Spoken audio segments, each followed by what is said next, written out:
ओम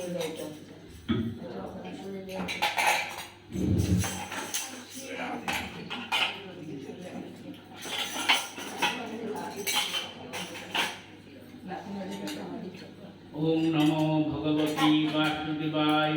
तत्सत्। अखंडमंडलाकारं व्याप्तं येन चराचरं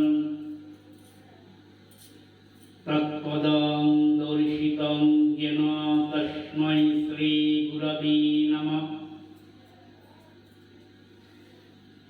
अज्ञानतिमिरान्धस्य ज्ञानाञ्जनशलाकया चक्षुरुन्मीलितं येन तस्मै श्रीगुरवे नमः। वन्देऽहं श्रीगुरो श्रीयुतपदकमलं श्रीगुरुन् वैष्णवांश्च श्रीरूपं साग्रजातं सहगण रघुनाथान्वितं तं सञ्जीवं सद्वैतं सावधूतं परिजनसहितं कृष्ण चैतन्यदेवं श्रीराधा कृष्णपादान् सहगण ललितान् श्रीविशाखान्वितांश्च नारायणं नमस्कृत्य नरं चैव नरोत्तमं देवीं सरस्वतीं व्यासं ततो जयमुदीरयेत्। अनार्पितचरितचिरात् करुणया अवतीर्ण कलौ समर्पयितुम् उन्नत उज्ज्वलरसां भक्तिश्रियम् हरिपुरटसुन्दरद्युति कदम्बसन्देवित सदा हृदयकन्दरि स्फुरतु वक्षचिनन्दन आनन्दलीलामय विग्रहाय हेमाभ दिव्यच्छवि सुन्दराय तस्मै महाप्रेमरसप्रदाय चैतन्यचन्द्राय नमो नमस्ते। कालान्नष्टं भक्तियोगं निजं च प्रादुष्कर्तुं कृष्ण चैतन्यनामा आविर्भूत स्पष्टपदारवृन्दे गार्हं लीयतां चित्तभृङ्ग औदर्जन शुकामधेनुं दिविषद्रक्षन्दचिन्तामणिं वृन्दं ब्रह्मसुखं च सुन्दरतया कन्दर्पवृन्दं प्रभुं वात्सल्येन सुमातृधेनुं निचयं विस्फोर्धिनं नन्दीनं नित्यानन्दमहं नमामि सततं प्रेमाब्धिसंवर्धिनं। नमस्त्रिकालसत्ताय जगन्नाथसुताय च सभृत्ताय सपुत्राय सकलत्राय ते नमो नमः। बर्हपीराभिरामं मृगमदतिलकं कुण्डलाक्रान्तगण्डं कन्याक्षं कम्भुकण्ठं स्मितसुभगमुखं श्यामरीनास्तवेनुं श्यामं शान्तं त्रिभङ्गं रविकर वसनं भूषितं वैजयन्त्या वन्दे वृन्दावनस्थं युवती शतवृतं ब्रह्मगोपालवेशं नमो ब्रह्मण्यदेवाय गोब्राह्मणहिताय च जगद्धिताय कृष्णाय गोविन्दाय नमो नमः। मूकं करोति वाचालं पङ्गुं लङ्घयते गिरिं यत्कृपात्तमहं वन्दे परमानन्दमाधवम्। पङ्गुं लङ्घयते शैलं मुखमावर्तये श्रुतिं यत्कृपात्तमहं वन्दे कृष्ण चैतन्यमीश्वरम्। यं प्रव्रजन्तम् अनुपेतम् अपेतकृत्वम् दैवायन विरहकातर आजुहाव पुत्रेति तन्मयतया करवयभिनीदु तं सर्वभूतहृदये मुनिं मानतमस्मि। तुलसीकाननं यत्र यत्र पद्मवनानि च पुराणं पठनं यत्र तत्र सन्निहितो हरि। वन्दे वृन्दावनगुरुं कृष्णं कमललोचनं पीताम्बरं घनश्यामं वनमालाविभूषितं। हे कृष्ण कृपासिन्धो दीनबन्धो जगत्पति गोपेश गोपिकाकान्त राधाकान्त नमोऽस्तुते। राधारासेश्वरीं रम्यां गोविन्दमोहिनी परां वृषभानुसुतां देवीं प्रणममहं हरिप्रिये। वञ्छाकल्पतरुभ्यश्च कृपासिन्धुभ्येव च पतितानां पावनेभ्यो वैष्णवेभ्यो नमो नमः। हरे कृष्ण कृष्ण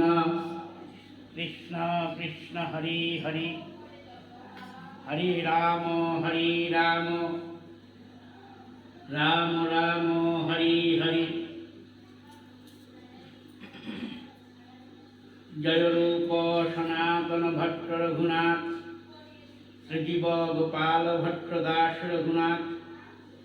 এই ছয় গোসাই করি চরণ বন্দন, যাহা হইতে বিঘ্ন নাশ অভীষ্ট পূরণ।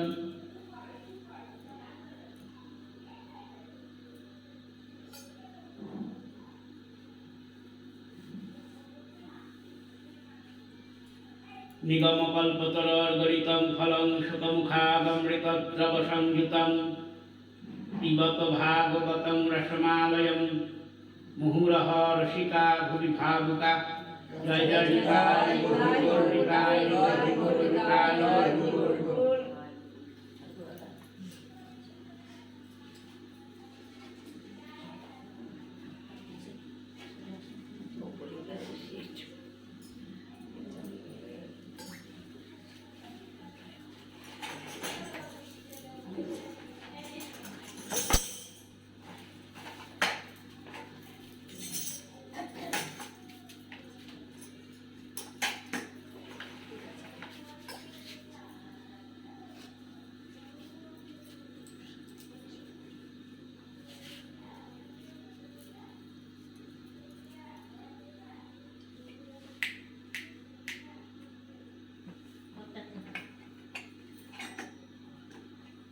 ओम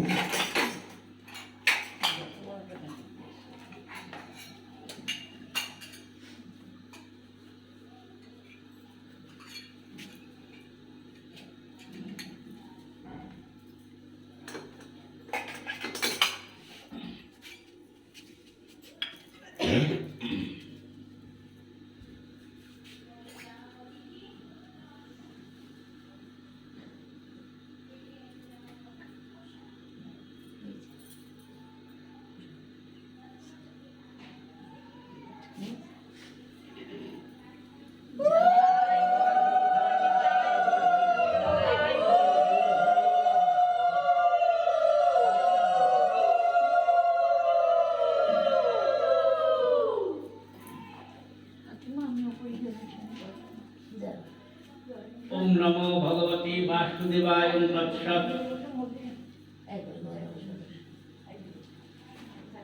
नैमिषारण्ये 60,000 अग्निहोत्री वेदज्ञ ब्राह्मण श्रोता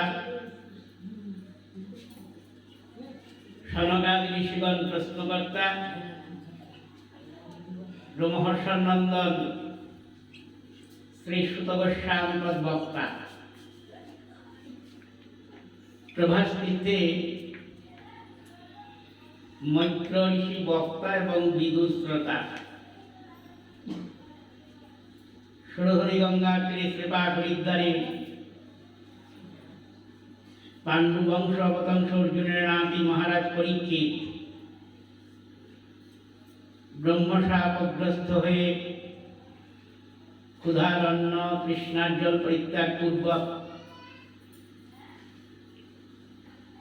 प्राय उपवेशन करे आছেন। সেই সভায় ভক্তক্লেশ কর্ষণকারী শ্রীকৃষ্ণের লীলা কথা বর্ণনা করে চলেছেন।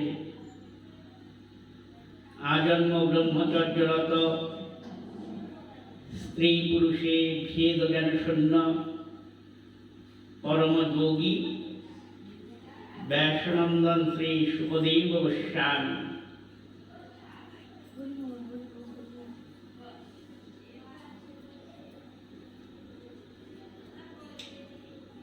निरपेक्षं मुनिं शान्तं निर्वैरं समदर्शनम्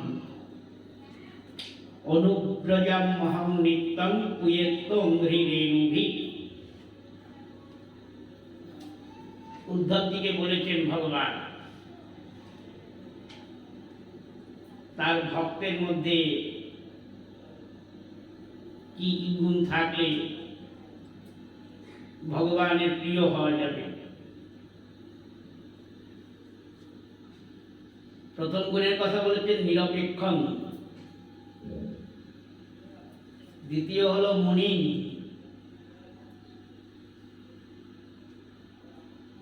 তৃতীয় হলো শান্তম, চতুর্থ নির্বৈরম, পঞ্চম হলো সমদর্শনম। এই পাঁচখানা গুণ প্রকৃত ভক্তের স্বরূপে থাকে। গীতায় ভক্তি যোগে আরো বলেছেন ভগবান, যেমন অর্জুনকে বললেন তুল্য নিন্দা স্তুতি মৌনী সন্তুষ্টং যেন কেনচিৎ অনিকেত স্থিরমতি ভক্তিমান সমে প্রিয় নরক।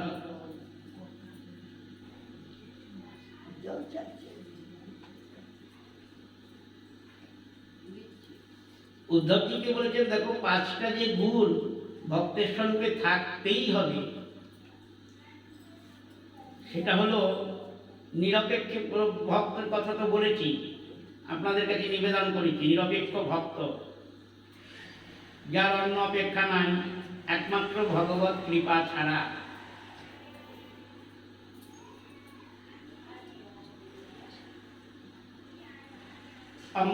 অম্বরীষাদি যে ভক্তগণ এরা নিরপেক্ষ ভক্ত। মুনি মানে মননশীল,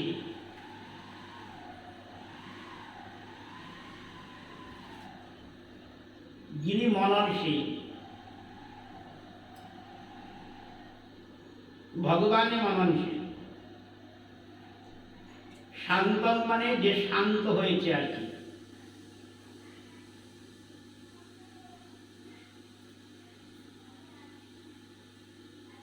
নির্বৈর, যার শত্রু নাই, যে কাউকে শত্রু মনে করে না। ভক্ত কাউকে শত্রু মনে করে না, ভক্তকেও কেউ শত্রু ভাবে না। এবং সমদর্শনম, সমদর্শনের কথা মহাপ্রভু বলেছে। একটা সমদর্শন হলো সত্যকে যারা দর্শন করেছেন এরা সমদর্শী।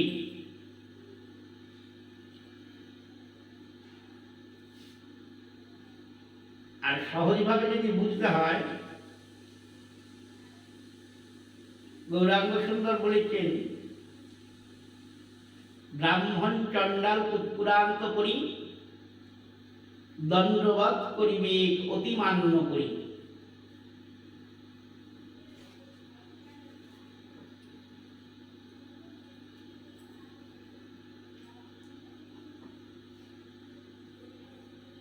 প্রসঙ্গত পূর্বদিন বলেছিলাম শরণাগতি যে 6টা লক্ষণ,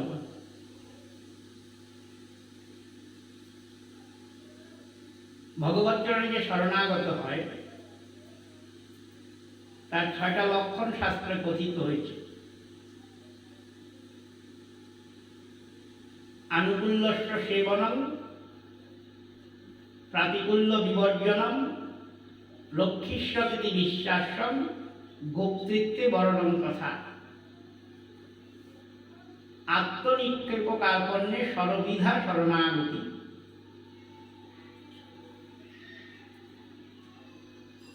ভগবৎ চরণে শরণাগত না হয়ে সাধন ভজন করলে সেই সাধন ভজনের কোনো মূল্য থাকে না।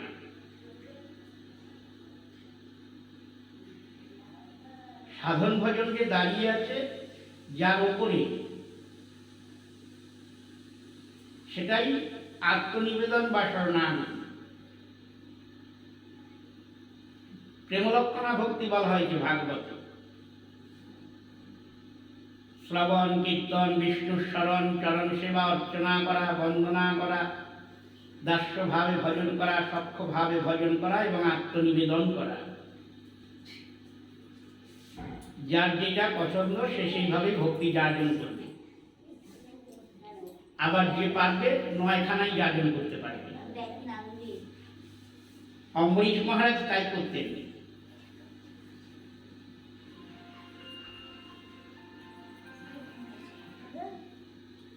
মহারাজ অম্বরীশ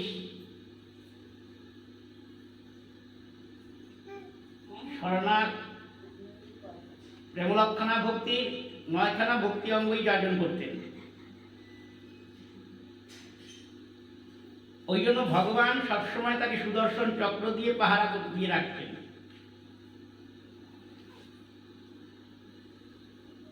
শ্রবণ মানে শোনা, কীর্তন মানে কীর্তন করা, ভগবান নাম উচ্চারণ পূর্বক উচ্চস্বরে যে গান করা, কীর্তন করা। স্মরণ মানে সব সময় চিন্তা করা, মনে রাখা।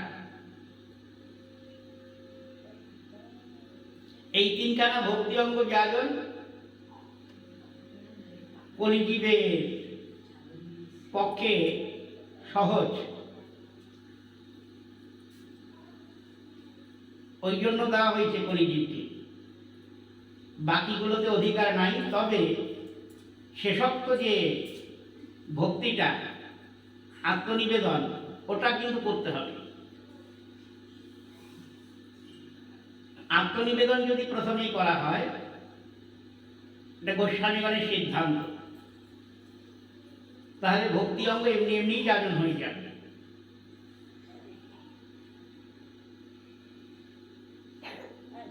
আত্মনিবেদনটা কি? ভগবৎ চরণে দেহ থেকে বিশুদ্ধ আত্মা পর্যন্ত নিবেদন করা, একই আত্মনিবেদন করা হয়েছে। দেহ থেকে বিশুদ্ধ আত্মা পর্যন্ত ভগবত চরণে দিয়ে দেওয়া। সেটা কিরকম হবে? গোস্বামীগণ বলেছেন গো বিক্রয়বৎ। গো বিক্রয়বৎ।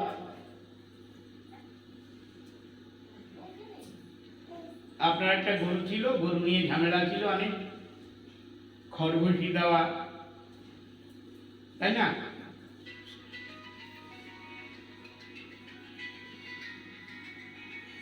গরুটা বিক্রি করে দিলেন আর ঝামেলা থাকলো না। ঠিক তেমনি হবে আত্মনিবেদন হবে ভগবত চরণে। আনুকূল্যস্য সেবনম, ভগবত সেবার যে অনুকূল পরিস্থিতিগুলি তার যত্ন করা। ভগবত সেবার বাধার সৃষ্টি করে যে সমস্ত বিষয়গুলো তা পরিত্যাগ করা। ভগবান সবসময় আমাকে রক্ষা করবেন এই ভাব মনে পোষণ করা এবং ভোক্তৃত্বে বর্ণন, মানে ভগবানই আমার পতি, ভগবানই পালক, ভগবানই ভর্তা, এই রূপে ভগবানকে স্বীকার করা।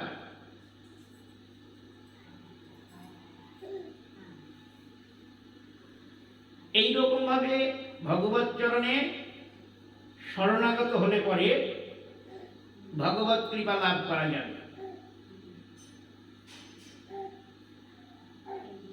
এই যে শরণাগতির লক্ষণ শাস্ত্রে কথিত হয়েছে, তার মধ্যে আনুকূল্যস্য সেবনম আর প্রতিকূল্য বিবর্জনম, এই দুটো যদি মনে মনে নিজেরা বিচার করে দেখেন তাহলে বুঝতে পারবেন কে কতদূর ভজন পথে অগ্রসর হতে পেরেছেন, কে কতটা ভগবত সেবার অনুকূল পরিস্থিতিগুলোর আদর করতে পারছেন।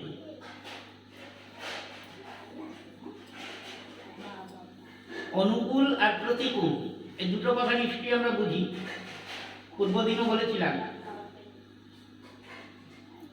আস্তে করতে বলবো।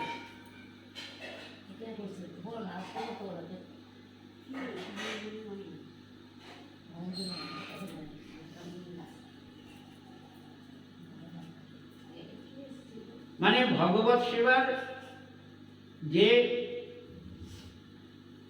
পরিস্থিতিগুলো, ওগুলো যেগুলো সুবিধা করে আর কি, শ্রবণ কীর্তনাদি ভক্তি অঙ্গ যাজনে,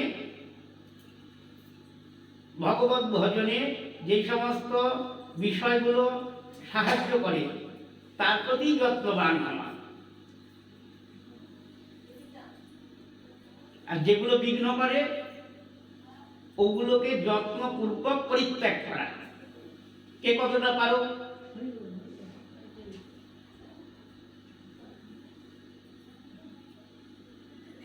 তাহলেই বোঝা যাবে অনর্থ নিবৃত্তিটা কার কতদূর হয়েছে।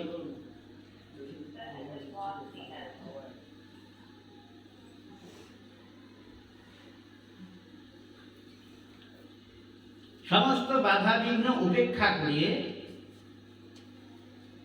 ভজনে রত হতে যে পারেন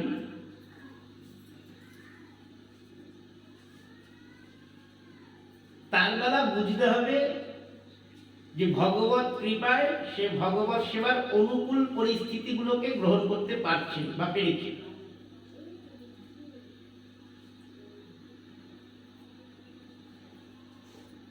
ভগবত সেবার বাধকতা সৃষ্টিকারীকে ভগবান বর্জন করতে বলেছেন।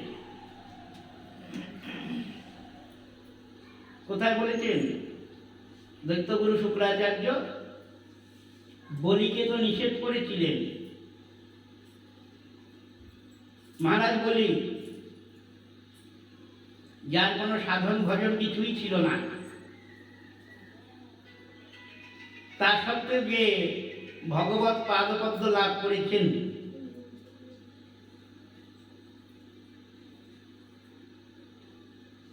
একটা দৃষ্টান্ত বলি মহারাজ। প্রহ্লাদের নাতি বিরোচনের পুত্র বলি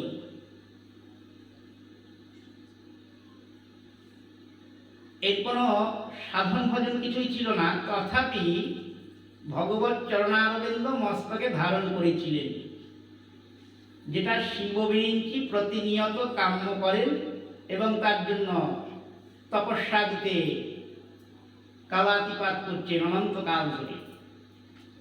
সেই ভগবত চরণ বিনা ভজনে লাভ করেছিলেন মহারাজ বলি।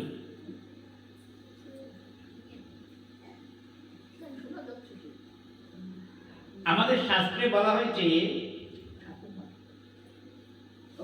কুলে যদি কেউ বৈষ্ণব হয়, কোনো বংশে কেউ যদি বৈষ্ণব হয় বা ভক্ত হয়, তাহলে সেই বংশের ঊর্ধ্বস্তম চতুর্দশ পুরুষ, অধস্তম চতুর্দশ পুরুষ বিনা ভজনেই ভগবৎচরণ লাভ করে থাকেন।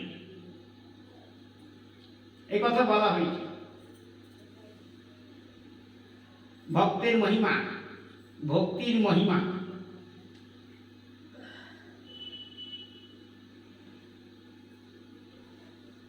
কারো বংশে যদি ভক্ত বৈষ্ণব জন্মগ্রহণ করে না, সেই বংশের ওপর দিকে 14 পুরুষ আর নিচের দিকে 14 পুরুষ বিনা ভজনেই ভগবৎচরণ লাভ করে। তার দৃষ্টান্ত দেওয়া হয়েছে বলিকে দিয়ে। বলির সাধন ভজন ছিল না, কিন্তু সে গোবিন্দ লাভ করলেন কিভাবে না, বলির যে পিতামহ, কি নাম বললাম যেন, প্রহ্লাদ মহারাজের ভজনের প্রভাব ওপর দিকে। বলির পিতামহ তো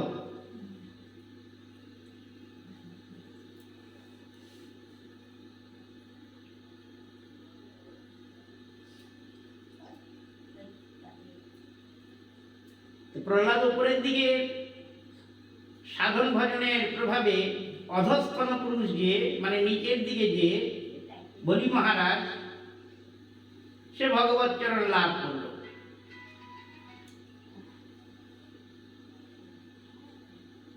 আর নিচের দিকের ব্যাপারটাকে, নিচের দিকে ভজন করেছিলেন পাণ্ডবগণ।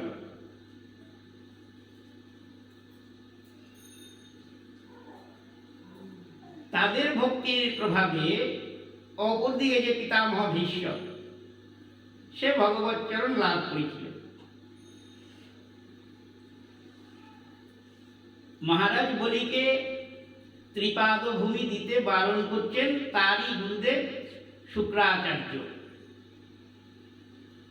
বলি বামন সংবাদটা আপনারা প্রায় সকলেই জানেন, তাই না? কি প্রভুপাদ, সেটা আর বলার প্রয়োজন থাকে না। এখানে বিশেষ কথাটা হলো, নরোত্তম ঠাকুর মহাশয় তার পদে বলেছেন, সাধু শাস্ত্র গুরু বাক্য হৃদয়ে করিয়া ঐক্য সতত ভাসিব প্রেম মাঝে। সাধু শাস্ত্র গুরু এই তিনজনের বাক্য মানে কথা, হৃদয় মানে অন্তর, তাতে ঐক্য সাধন মানে দেখতে হবে যে শাস্ত্র যা বলছে সেই কথাটাই সাধু এবং গুরু বলছেন কি। যদি উত্তর হয় হ্যাঁ, তাহলে তার গ্রহণ করা, সেইভাবে জীবনকে পরিচালিত করা, সেইভাবে ভজন সাধন করা। আর যদি মনে হয় একটু অসঙ্গতি দেখা যাচ্ছে, কিরকম না, শাস্ত্র যা বলছে সেই শাস্ত্র বহির্ভূত কথা সাধুর মুখে শোনা যাচ্ছে অথবা গুরুদেবও বলছে,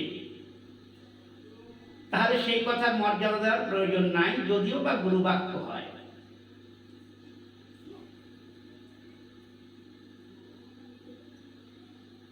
যদিও গুরুদেব এমন কথা বলে থাকেন বা সাধু এমন কথা বলে থাকেন, ভক্তগণ এমন কথা বলে থাকেন, যেই কথাতে ভক্তি বিনষ্ট হতে পারে, ভক্তি নষ্ট হয়ে যাওয়ার সম্ভাবনা থাকে, তাহলে সেই কথার মর্যাদা দেওয়ার কোনো প্রশ্নই আসে না। গুরুদেব বলেছেন, তো গুরুদেব যে বলেছেন সে কি ভক্তি বর্জিত কথা, ভক্তি বিকশিত কথা বলেছেন? ভক্তি নষ্ট হয়ে যাবে বা ভক্তি ঘাতনী কথা, সেইরকম কি কথা? যদি হয় তার পালন করতে হবে না, এই কথাই বলেছেন ঠাকুর মশাই।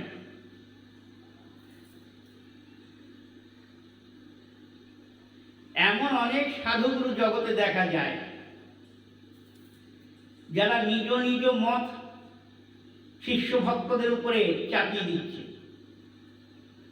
দেখা যায় কিনা? শ্রোতা ভক্তগণ কি বলেন? আমরা তো বুঝি না, আমরা সাধারণ মানুষ, কোনটা শাস্ত্রের কথা কোনটা অশাস্ত্রীয় কথা সেটা গুরু সাধু ভক্তরা জানেন, যারা তারা কিভাবে বলবেন। সে কথা বললে কিন্তু আপনি পার পাবেন না, এই কথা বলে আপনি পার পাবেন না।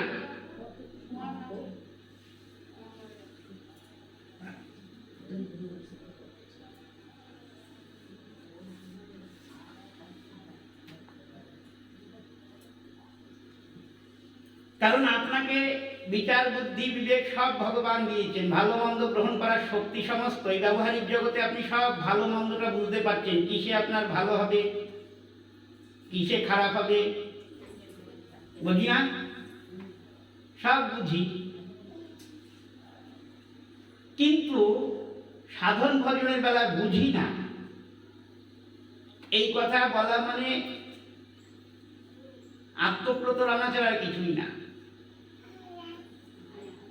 বুঝতে হবে, সকলে বুঝে নিতে হবে, ওসব বলে কিন্তু কাজ হবে না। সাধু শাস্ত্র গুরুবাক্য হৃদয়ে পড়িয়া ঐক্য, এক কথা বলছে কিনা? কারণ শাস্ত্র নিরপেক্ষ, শাস্ত্র যা বলবে পরিষ্কার বলবে, কারো মন রক্ষা করার দায় শাস্ত্রের নাই।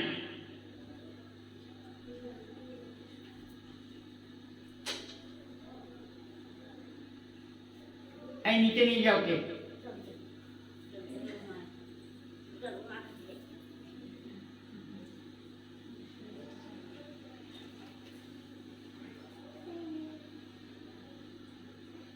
তার দায় শাস্ত্রের নাই,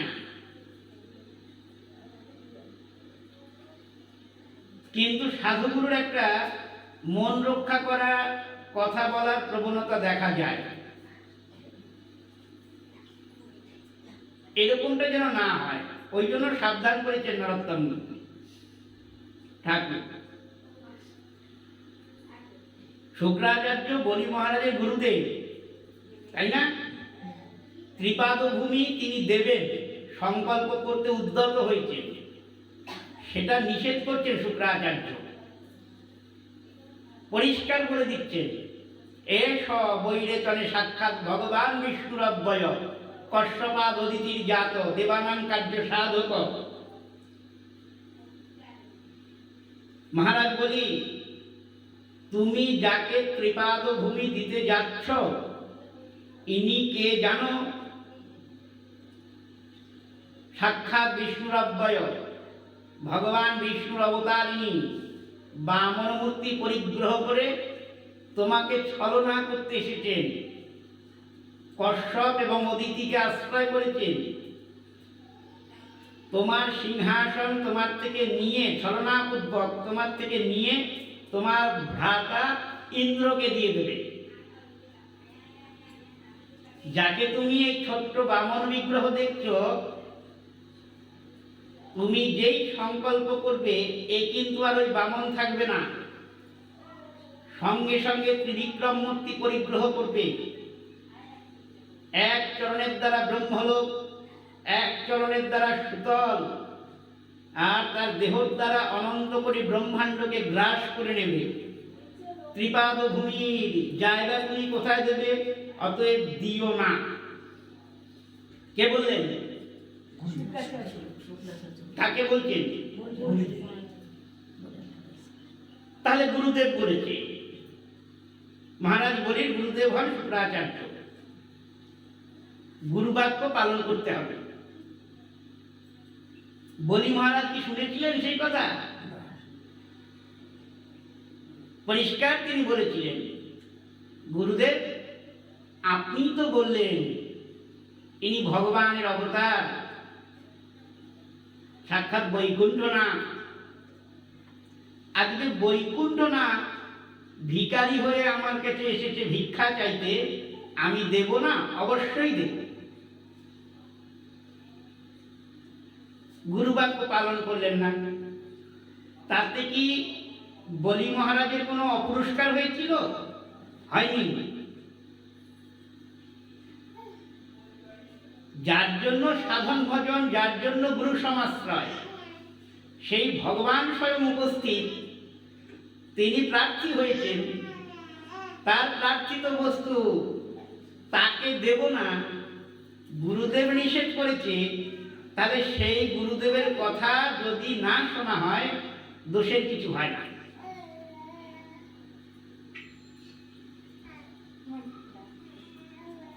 তারপরের ঘটনাটা কি?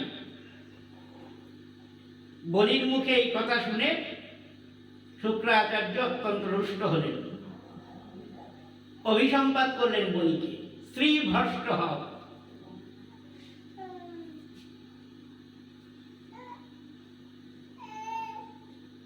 স্ত্রী ভ্রষ্ট হও তুমি। বলি কর্ণপাত করে নাই সেই কথায়। সংকল্পের জল যখন নিচ্ছেন, বলি যে কোনো দানের তো সংকল্প করতে হয়, যে কোনো ক্রিয়াকলাপেরই সংকল্প আছে, জেনে রাখবেন। আপনি দান করেন, পূজা করেন, অর্চনা করেন, যা কিছুই করেন না কেন, সংকল্প ব্যতিরেকে কার্যের অর্ধেক ফল লাভ হয়। সংকল্প ছাড়া ক্রিয়াকর্ম করলে সম্পূর্ণ ফল প্রাপ্ত হওয়া যায় না। বাড়িতে পুরোহিত ঠাকুর মশাইরা আসে তো আপনাদের বাড়িতে পুজো অর্চনা করতে, তখন কি জিজ্ঞাসা করে? আপনাদের নাম গোত্র জিজ্ঞাসা করে না? নাম কি? অমুক। গোত্র কি? অমুক। এবার সংকল্প করেন ঠাকুর মশাই, কি কারণে আপনি পুজো করছেন, উদ্দেশ্যটা কি, সেই উদ্দেশ্য সাধন যেন হয় তাড়াতাড়ি। কৃপাপূর্বক দেবদেবীর অর্চনাই হোক, বৈদিকই হোক, তান্ত্রিকই হোক, পৌরাণিক হোক, যে কোনো ক্রিয়াকলাপে, দান ধ্যান সমস্ত ব্যাপারে সংকল্প প্রয়োজন।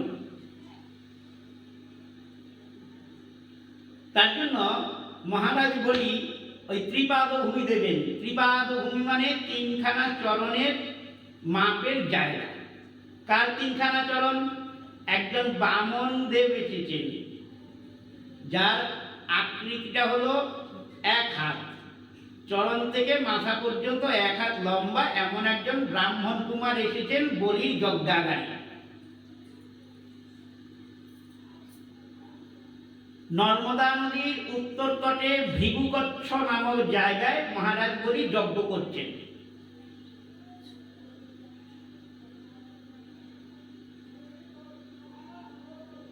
আপনারা তো প্রত্যয় করেন, বলিরে চলিতে প্রভু হইলা, বলিরে চলিতে প্রভু হইলা বামন, ওই তো আকৃতি। তার চরণের 3 পা জায়গা তিনি প্রার্থনা করছেন বলির কাছে, আমি কিচ্ছু চাই না মহারাজ, এই ত্রিপাদ ভূমি আপনি আমাকে দিন। বলির অট্টহাসি ছিল প্রথমে, আপনি নিতান্ত বালক, বুদ্ধি পাকেনি, ইত্যাদি ইত্যাদি। ব্রহ্মলোক ছাড়া আপনি যা প্রার্থনা করবেন আমি দিয়ে দেব। আমি চতুর্দশ ব্রহ্মাণ্ডের অধিপতি, শুধু ব্রহ্মলোকটা আমি দখল করিনি ব্রহ্মাকে সম্মান জ্ঞাপনের জন্য, নাহলে ওটাও আমার ছিল। আপনার প্রার্থিত বস্তু আমি দিতে পারবো না, আমার অপযশ, সমাজে নিন্দা হবে। তখন বামনদেব চলে যান, বলছেন যাই তাহলে, আমার প্রয়োজনীয় জিনিস না পেলে তার চাইতে বেশি নিয়ে আমার কি হবে, কম পেলেই বা আমার কি লাভ, আমি নেব না, চললাম। বলি তখন বসিয়ে বলছেন আমার এখান থেকে কেউ খালি হাতে যায় না, দেবো। ওই সংকল্প করার জন্য জল হাতে নিয়েছে, জল তো করে না, জল ছাড়া তো সংকল্প হবে না। সংকল্প করতে গেলে তিল, হর্তকি, জল, তুলসী, পুষ্প ইত্যাদির প্রয়োজন। অন্য সমস্ত দ্রব্যের অভাবে জল ছাড়া হবে না, জল লাগবেই। এমন একটা পরিস্থিতি যে সংকল্প হচ্ছে, সেখানে তিল হর্তকির ব্যবস্থা নাই, শুধু জলেই হবে। যজ্ঞাগার, বলি মহারাজের যজ্ঞাগার, সেখানে জলের অভাব হলো কিভাবে হলো না, দৈত্যগুরু শুক্রাচার্য সূক্ষ্ম দেহ ধারণ করে যেই কমণ্ডলটা থেকে জল দেওয়া হবে সেই কমণ্ডলের মুখে গিয়ে আটকে থাকবে, জল পড়বে না, সংকল্পের কাল উত্তীর্ণ হয়ে যাবে, সংকল্প হবে না, দানও হবে না, শেষ রক্ষা আর কি, মরণ কামড় পায় না সেই। তখন ওই যজ্ঞাগারে একটা বিশৃঙ্খলার সৃষ্টি হলো, যে কি ব্যাপার, জল পড়ছে না কেন? ঋতা, যজ্ঞের যে ঋত্বিক, হোতা সদস্য, অবধূর্য, এরা সকলেই চিন্তাকৃষ্ট হলেন, কি ব্যাপার, কি হলো। ওখানে বসে আছেন যজ্ঞেশ্বর স্বয়ং ভগবান বামনদেব, বিশ্বান্তর্যামী, যিনি সমস্ত কিছু জানেন। মধুর ভাষণে বামনদেব বলছেন ইঙ্গিতপূর্ণ কথা, হে ঋষিগণ, ওই কমণ্ডলের মুখে আবর্জনা জমেছে। তিনি কিন্তু জানেন আবর্জনাটা কি। যিনি আবর্জনা হয়ে ওই কমণ্ডলের মুখে গেছে তার সম্বন্ধেই কিন্তু ভগবান গীতার বিভূতি যোগে বলেছেন, কবি না মূষণা কবি। জগতে যত পণ্ডিত আছে তার মধ্যে আমি মূষণা মানে শুক্রাচার্য, তিনি জানেন। তা সত্ত্বেও বলছেন আবর্জনা জমেছে, ওই যে কুশগাছা আছে তা দিয়ে আবর্জনাটা পরিষ্কার করে নিন। ইঙ্গিতে বুঝিয়ে দিলেন ভগবান যে আমার পাদপদ্ম ভজনে যিনি বাধার সৃষ্টি করবেন তিনি আবর্জনা তাকে যত্ন করে পরিষ্কার করতে হবে।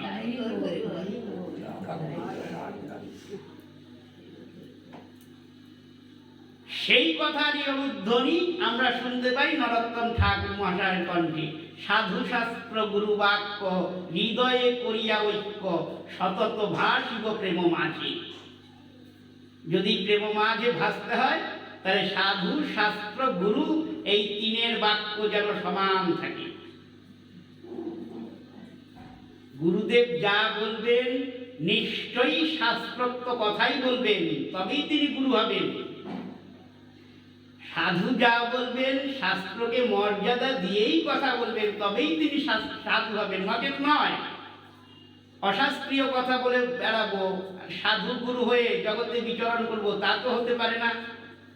যেখানে স্বয়ং ভগবান শাস্ত্রের মর্যাদা দেন, যিনি শাস্ত্রের পিতা, বেদান্ত সূত্র বলেছেন শাস্ত্র জনিত্বাৎ। যিনি শাস্ত্রের পিতা, শাস্ত্র জনি, তিনি শাস্ত্রের মর্যাদা দেন। কেন দেন? শাস্ত্র বহির্ভূত কর্ম করলে প্রত্যব্যয় হওয়ার ভয় থাকে, সেটা ভগবানের বেলা নাই। ভগবান সমস্ত বিধি নিষেধের ঊর্ধ্বে। শ্রীমদ্ ভাগবতের দশম স্কন্ধে রাসলীলার ফলশ্রুতি সম্বন্ধে সুখদেব গোস্বামী বলছেন, ধর্মং ব্যতিক্রম দৃষ্ট ঈশ্বরমাঞ্চ সাহসং তেজীয়সাং নদসায় বন্যের সর্বভুজো যথা। ধর্ম ব্যতিক্রম দৃষ্ট ঈশ্বরমাঞ্চ সাহসং, ঈশ্বর পুরুষ যারা, তারা যদি ধর্মবাক্য পালন না করে, শাস্ত্র বাক্য পালন না করে, দোষের কিছু হয় না।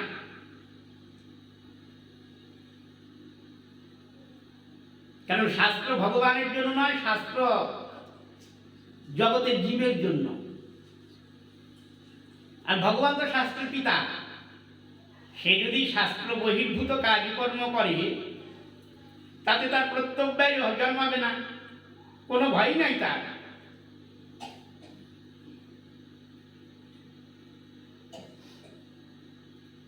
তা সত্ত্বেও তিনি শাস্ত্রের মর্যাদা দেন।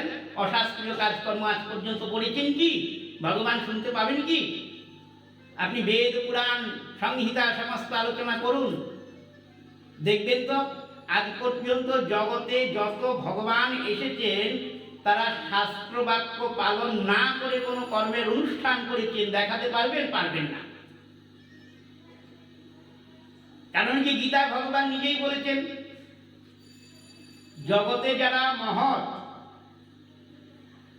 তারা যেই কর্ম করে ইতরেরা তার অনুসরণ করে। ভগবান ধর্ম সেতু, তিনি যুগে যুগে আসেন জীব শিক্ষা দিতে, জীবকে ধর্ম জানাতে। তো ধর্ম জানাতে এসে যদি তিনি শাস্ত্রীয় কথা না পালন করেন তাহলে তো মানুষ করবে না সেটা। মানুষ তো বলবেই যে ভগবান করেছে আমরা কেন করবো না, করবে না?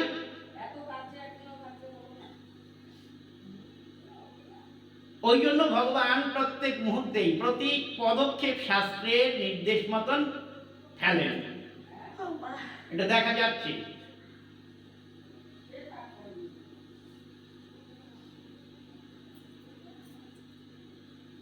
কলিপাবন অবতার শ্রীমন মহাপ্রভু জগন্নাথ মিশ্র কে হয় মহাপ্রভুর?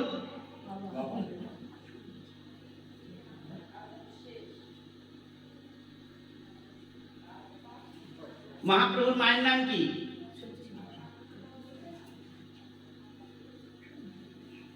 জগন্নাথ মিশ্র বৃন্দাবন লীলায় নন্দ মহারাজ ছিলেন। গৌরলীলায় জগন্নাথ মিশ্র তিনি যখন অপ্রকট হলেন তখন ব্রাহ্মণের যে অসৌচ শাস্ত্রে বলা হয়েছে 11 দিন মহাপ্রভু পালন করেছেন এবং শ্রাদ্ধাদি সমস্ত ক্রিয়াকলাপের অনুষ্ঠান করেছেন, বিষ্ণুপাদ পদ্মে পিণ্ড দান করেছেন। এটা প্রয়োজন ছিল কি? মহাপ্রভু স্বয়ং ভগবান, তার পিতা, তারই শক্তি সচ্চিদানন্দ ঘন ভগবান।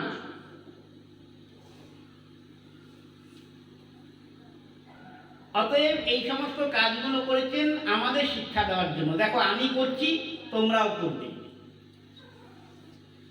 আমি আত্মারাম সরাট পুরুষ স্বয়ং ভগবান সর্বশক্তিমান, আমি করছি, তোমাদেরও করতে হবে।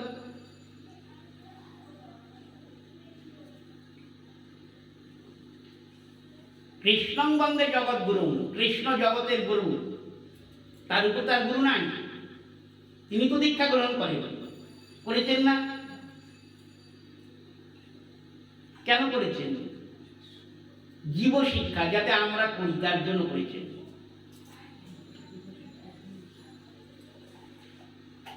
মহাপ্রভু ঈশ্বরপুরী পাদের থেকে দীক্ষা নিলেন, তারপর যখন সন্ন্যাস গ্রহণ করবেন আবার কেশব ভারতীর থেকে সন্ন্যাস মন্ত্র নিলেন। তাহলে দেখা যাচ্ছে শাস্ত্র মর্যাদা স্বয়ং ভগবান দেন, যদিও তার সম্বন্ধে বলা যে ধর্ম ব্যতিক্রমদৃষ্ট ঈশ্বরানন্দ সাহসম তেজীয়সাং নদসায় বহ্নে সর্বভুজ যথা। ঈশ্বরের মধ্যে সেই ক্ষমতা আছে ধর্ম লঙ্ঘন করা, কিন্তু যারা অনিশ্বর তারা ভুলেও চিন্তা করবে না সেই কর্মে। যেমন ঈশ্বর পুরুষ মহাদেব সমুদ্র থেকে যে হলাহল বিষ উচ্চলিত হয়েছিল সেই বিষ পান করে আজও তিনি মৃত্যুঞ্জয় হয়ে বসে আছেন নীলকণ্ঠী। এখন কোনো অনিশ্বর যদি মহাদেবকে দেখে বলে হ্যাঁ শিব ঠাকুর বিষ খেয়েছে আমিও খাবো, খাক, তাতে কি পরিণাম হবে সকলেরই জানা, আর বলার প্রয়োজন নাই। অতএব ঈশ্বর যা পারেন অনিশ্বর তা পারে না।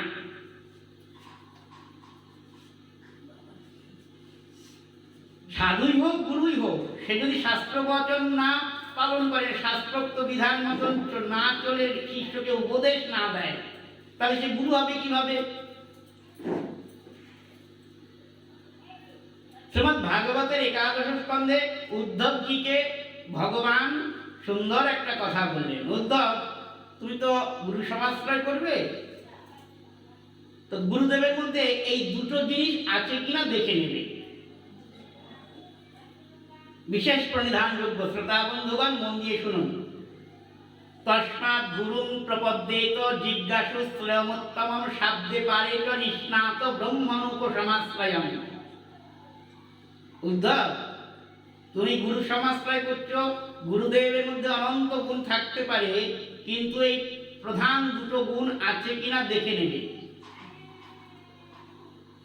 শাব্দে পারেত নিষ্ণাত আর ব্রহ্মণোপসমাশ্রয়ম, এই দুটো লক্ষণ গুরুস্বরূপে থাকতেই হবে অনিবার্যভাবে। এই দুটো লক্ষণ যার মধ্যে থাকবে সেই গুরু হবে, তার জাতকুলাদের বিচার থাকবে না। এই কথাটার উপরেই তো ভিত্তি করে মহাপ্রভু বলেছেন এই কথা, কিবা শূদ্র কিবা দ্বিজ ন্যাসী কিবা ন্যায়, যে কৃষ্ণ তত্ত্ববেত্তা সেই গুরু হয়।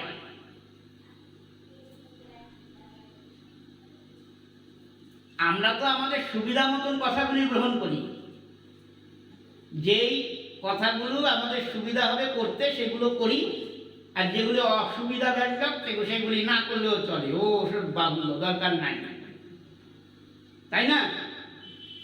যেমন ওই যে শরণাগতির লক্ষণের প্রথমে যে আনুকূল্যস্য সেবনম, গোবিন্দ সেবার অনুকূল পরিস্থিতিটাকে গ্রহণ করতে হবে, সেটা কি আমরা করতে যাই না চেষ্টা করি? আমরা তো শুনি, শুনতে শুনতে তো আমাদের কান ঝালিয়ে গেছে একেবারে, কিন্তু জীবন নিয়ে পালন করি কোথায়?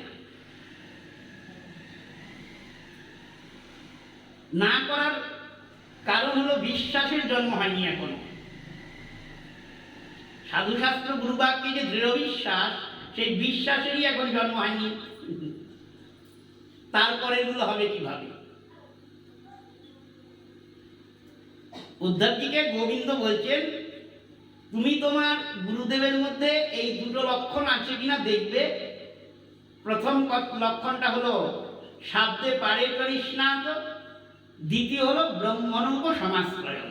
এই দুটো লক্ষণ যার মধ্যে থাকবে সেই গুরু হবে, সে ব্রাহ্মণ ক্ষত্রিয় বৈশ্য শূদ্র যে জাতিরই হোক, অন্তদ শপথ চণ্ডাল কোল ভীল যে জনিতেই তার জন্ম হোক, এই দুটো লক্ষণ যার মধ্যে আছে সেই গুরু হবে। কোন দুটো লক্ষণ? শাব্দে পারেত নিষ্ণাত, নিষ্ণাত জ্ঞান মানে ব্রহ্মজ্ঞান, শাস্ত্র জ্ঞান। বাংলা কথা সহজ কথায় হলো শাস্ত্র জ্ঞানে নিপুণ এবং ভজনের নিপুণ, এই দুটো লক্ষণ যার মধ্যে আছে সেই গুরু হবে। শাস্ত্রে নিপুণ এবং ভজনে নিপুণ, এই দুটো গুণ একসঙ্গে থাকতে হবে, তবে তিনি গুরু হবে, তাকে তুমি গুরু বলে গ্রহণ করতে পারো। এর মধ্যে একটা আছে একটা নাই হলে চলবে না। কিন্তু দেখা যাচ্ছে এমন একজন লোককে আমি গুরু নির্বাচন করব মনস্থির করেছি, তার মধ্যে শাস্ত্রজ্ঞান পরিপূর্ণ আছে, কিন্তু ভজনে নিপুণ নয়, শুধু উপদেশ করেই খালাস, শুধু উপদেশই করে, নিজে ভজন করে না, শ্রবণ কীর্তন আদি ভক্তি অঙ্গ যাজন করে না, শিষ্যকে শুধু বলে করতে। এমন হলে চলবে না। আবার শাস্ত্রজ্ঞান নাই কিন্তু ভজনে নিপুণ, ওটা হলেও চলবে না। দুটোই থাকতে হবে। দুটো কি কি বললাম? পেছনের শ্রোতা ভক্তগণ বলুন, গুরুর স্বরূপে যে দুটো মুখ্য লক্ষণ থাকতে হবে। বাহ, এই দুটোই থাকতে হবে গুরুর স্বরূপে। এখন যে গুরুদেব শাস্ত্র জ্ঞানে নিপুণ, যার শাস্ত্র অধীত বেদু যিনি, তিনি কি কখনো অশাস্ত্রীয় কথা বলবে বলে মনে হয় আপনাদের? বা অশাস্ত্রীয় কোনো ক্রিয়াকলাপ করতে যাবে কি? যাবে না। এই হয়ে গেল কিন্তু একটা ভালো বিচার কিন্তু আমরা এখানে পেয়ে গেলাম। আরেকটা ব্যাপার হলো ভজনে নিপুণ, শুধু উপদেশই করে, নিজে ভজন করে না। শিষ্যকে বলে একাদশী করতে, নিজে করে না। শিষ্যকে বলে শিবরাত্রি করতে। সেবাটা কি? শুধু একাদশী, শিবরাত্রি ব্রতের অনুষ্ঠান, শ্রবণ কীর্তন আদি ভক্তি অঙ্গ যাজন তা নয়। সেবা বলতে সেব্যের মন বুঝে ক্রিয়াকলাপ করা। সেব্য সেবক সম্বন্ধ তো, সেবক বলা হচ্ছে কিন্তু সেবক, সেব্যের মন বুঝে সেবা, কারণ সেবাতেই ভালোবাসার পরিচয়। আপনি যে আমাকে ভালোবাসেন সেটা আপনি আমাকে সেবা করে বুঝিয়ে দিচ্ছেন, আর মুখে বলতে হবে না।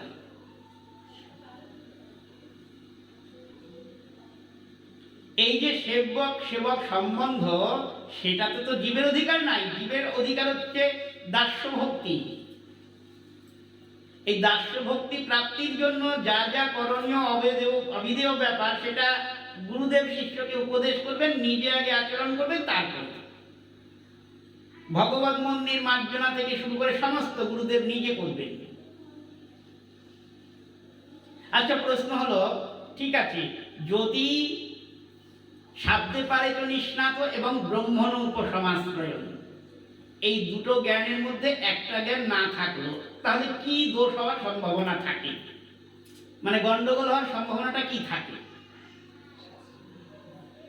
গুরুদেব যদি শাস্ত্রজ্ঞানী না হয়, তাহলে শিষ্যের সেই গুরু প্রতি শ্রদ্ধা শৈথিল্য দোষ ঘটবে, আজ না হোক কাল। আবেগের বসে দীক্ষা নিয়ে নেবে তো, তারপরে যখন দেখবে গুরুদেবের সঙ্গে শাস্ত্রের সেরকম সম্বন্ধ নাই, প্রশ্ন করলে সদুত্তর পাওয়া যাচ্ছে না, তখন কাউকে প্রকাশ না করলেও মনে মনে ভাববে যে অমুক গুরুদেব পণ্ডিত লোক, অমুকের গুরুদেব, সমস্ত প্রশ্নের উত্তর পাওয়া যায়। এইটা ভাবার সঙ্গে সঙ্গেই গুরুপাদ মধ্যে অপরাধ হবে, শ্রদ্ধা শৈথিল্য ঘটে গেল। গুরুদেবের প্রতি যে শ্রদ্ধাটা থাকা উচিত ছিল, তার থেকে পতন হলো তো। এই জন্য ভগবান বলছে, এই দুটো লক্ষণ দেখে নেবে গুরুর স্বরূপে আছে কিনা। খবরদার, উদ্ধব, সাবধান। শাব্দে পারেত নিষ্ণাত, শাস্ত্রে তার সম্পূর্ণ জ্ঞান থাকতে হবে, এবং ব্রহ্মণ উপসমাশ্রয়ণ, মানে ব্রহ্মের সঙ্গে তার সম্বন্ধ থাকতে হবে। ব্রহ্মকে ভগবান, তার সঙ্গে সম্বন্ধটা থাকে ভজনের দ্বারা।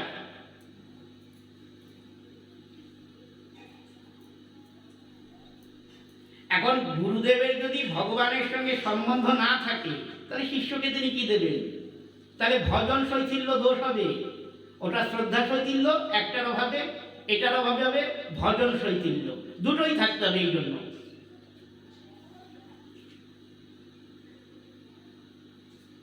তাহলে শিষ্যকে তিনি কি দান করবেন, কিভাবে ভক্তি দেবেন?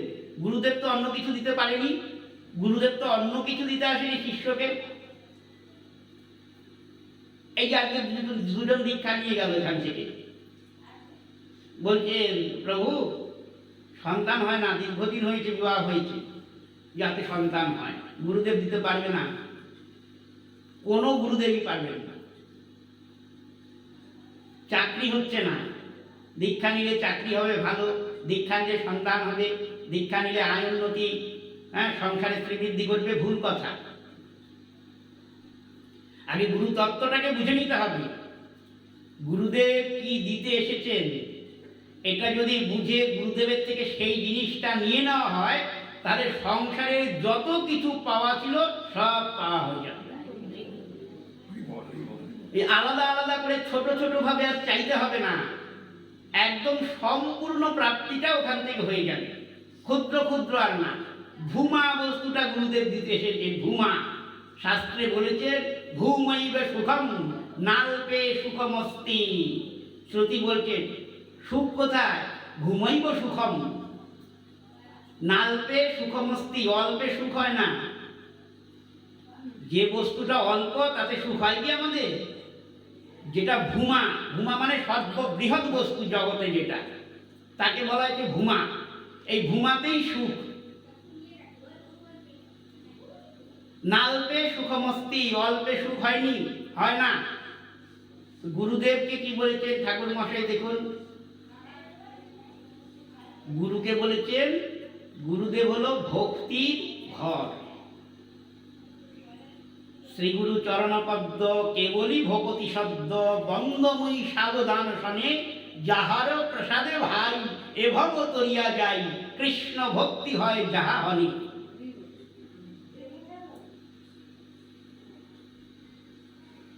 কেবল ভকতি শব্দ, শব্দ মানে গৃহ।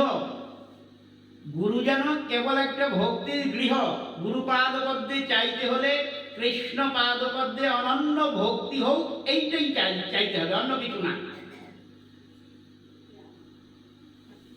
গুরুদেব সেটাই দিয়ে চেয়েছে। আমরা যে গুরু বন্দনা কীর্তন করি তাতে তো প্রথমেই বলা হয়েছে, জয়ধ্বনি দেওয়া হয়েছে গুরুদেবের। জয় জয় শ্রী গুরু বলে বলছেন প্রেম ও কল্পতরু।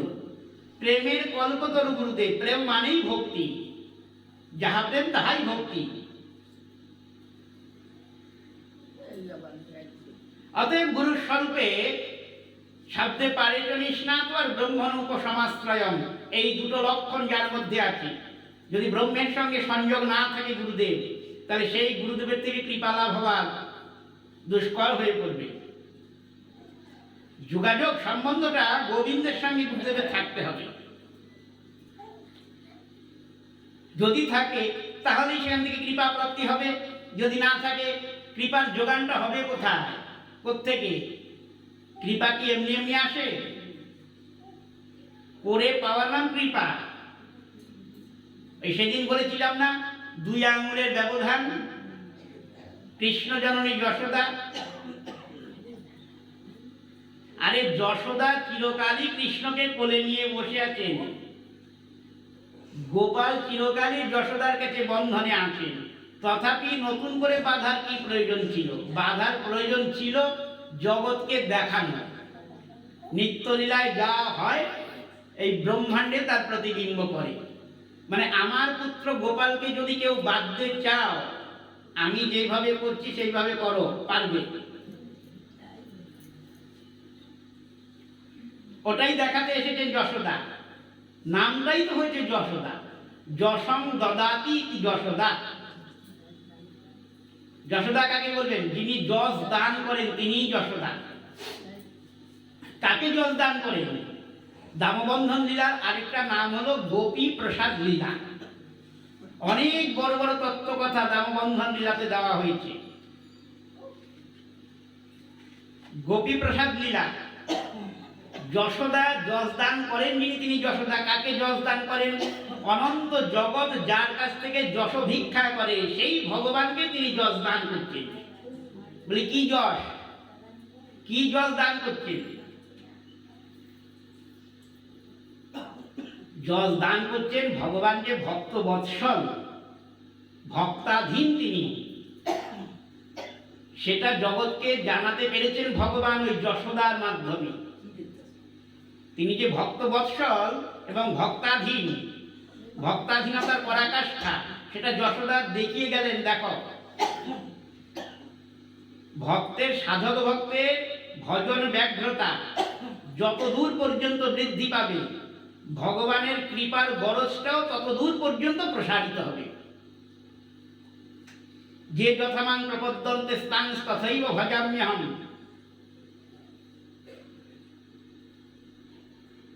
ভগবানকে অনেকেই নিজের ছেলে মনে করছেন, গোপাল সেবা করেন, অনেকেই নিজের পুত্র মনে করেন, কিন্তু অত সহজ ব্যাপার মনে করবেন না।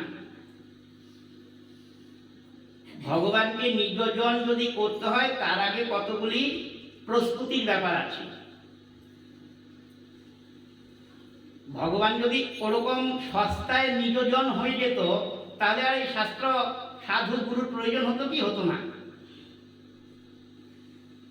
ভগবানই বলেছেন যে যথামাং প্রপদ্যন্তে তাং তথৈব ভজাম্যহম।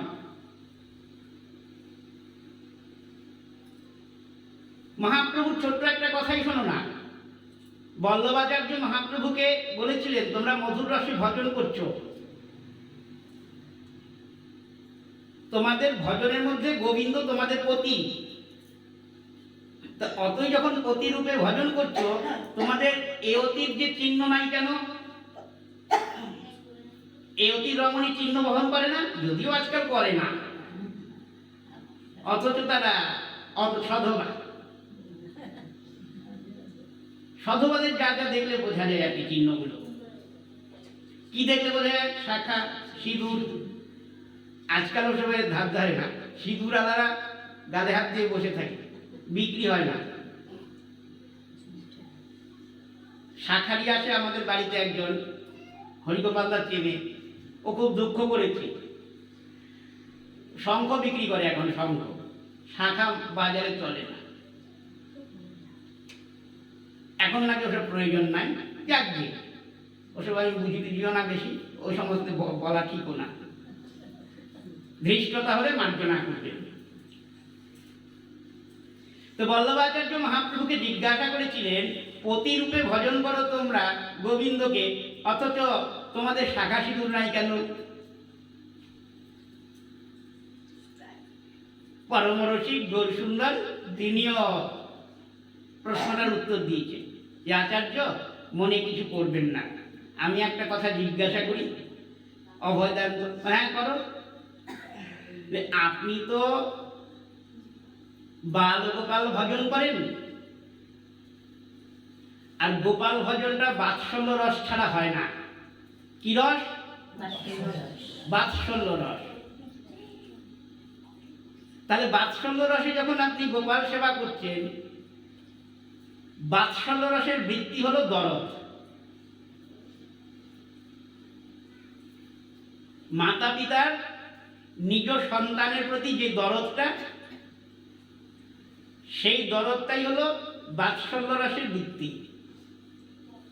সবসময় পুত্রের হিতাকাঙ্ক্ষা, পুত্রের কল্যাণ, এই সমস্ত বাৎসল্য রসেরই বৃত্তি বিশেষ।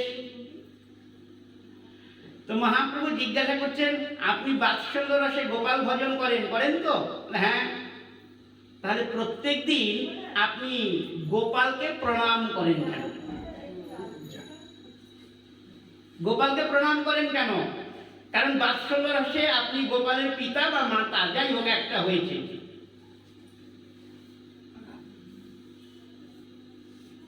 তাহলে আপনি গোপালকে প্রণাম করছেন কেন? পিতা মাতা কি সন্তানকে প্রণাম করে? বৃন্দাবন লীলায় যদি দেখা যায় তাহলে দেখা যাচ্ছে যশোদা আর কৃষ্ণ যখন গোচারণে যায়, নন্দ যশোদার পদধূলি মস্তকে নিয়ে প্রত্যেকদিন গোচারণে যান। কোনো দিন যদি গোপালের নন্দ যশোদাকে প্রণাম করতে ভুল হতো, যশোদা কি করতেন? যশোদা নিজে নিজের চরণ ধুলি এনে গোপালের মাথায় ভালো করে মেখে দিতেন, যে পুত্রের জন্য জননীর চরণ ধুলি রক্ষা কবচ। সমস্ত বিপদাপদ থেকে মায়ের চরণ ধুলি সন্তানকে উদ্ধার করে, এটা যশোদার জ্ঞান আছে। তাই যশোদা অনন্ত ব্রহ্মাণ্ড প্রতিপালক যে ভগবান, তাকে নিজ পুত্র জ্ঞানে তার ওপর থেকে ভগবত্তা বুদ্ধিকে ভুলে গিয়ে নিজ পদধূলি গোপালের মাথায় দিতেন। পারবেন কোন যশোদা ব্রহ্মাণ্ডের এই স্পর্ধা করতে? অথচ পুত্র মনে করছেন। আরে গোড়াতেই তো গন্ডগোল হয়েছে।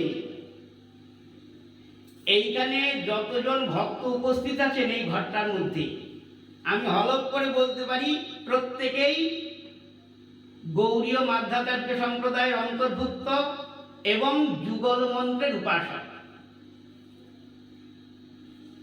প্রত্যেকেরই উপাস্য দেবতা রাধা কৃষ্ণ যুগল মুক্তি, এর বাইরে কিছু না। মধুর রসের ভজন হচ্ছে তো।